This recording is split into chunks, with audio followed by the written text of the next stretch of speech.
My name is Janine, and I'm a missionary in a community by Smoky Mountain, where we work to see the community transformed.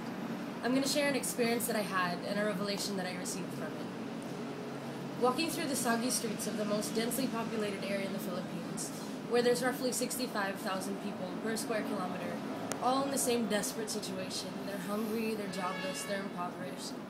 The air smells like a mix of rotten vegetable, of sewage, of garbage.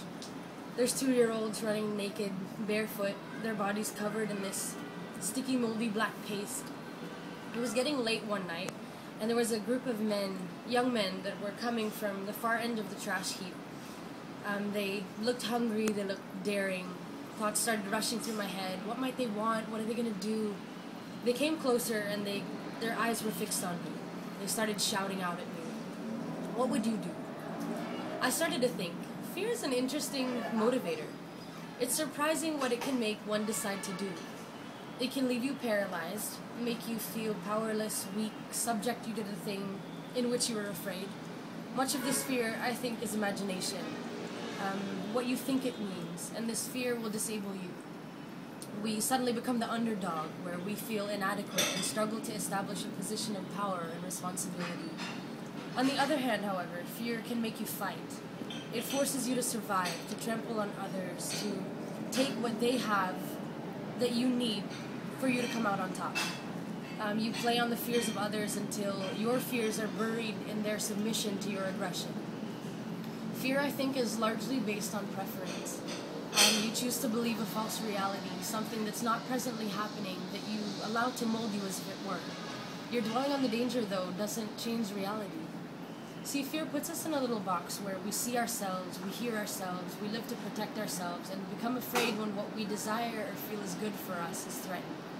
Something tells us that our mistakes are more powerful than we are, which fear-based motivation. The goal becomes to comply. Safety comes in conformity. Becoming fearless, I don't think, is really the point. It's learning to take hold of a power which is much greater than it, which I believe is love. Love is much bigger than just ourselves. See, it allows us to see a completed puzzle rather than just the little piece that our lives add. We see the beauty of unity and oneness. Now, this unity isn't conformity unless you want the puzzle to be blank. The beauty of love is that it's always learning, always receiving from every situation without demanding to be fed. Love always absorbs, but never reaches the danger of feeling complete in a world of imperfection. When love replaces fear as a motivating factor, we feel safe in the midst of difficulty. Anxiety and worry is chased away by love and value for one another. The greatest display of love, I believe, is bravery summoned by selflessness. It's seeing the worth in the one in front of you. It doesn't deny the realities of life. Love doesn't forget its power to transform. Above all else, love is not self-focused. The greatest power that fear has over us is when we're fixed on ourselves, afraid of what our outcome will be. But love empowers us to see the butterfly in the caterpillar, the eagle in the egg, the saint in the selfish person, life and death, unity and separation, God in the human and the human in God. The power of fear to cripple and paralyze is stripped instantly when we see the value of the person in front of us, that there's something worth protecting, something worth championing. Love isn't always warm, cozy feelings. It doesn't assure us of the absence of harm or pain.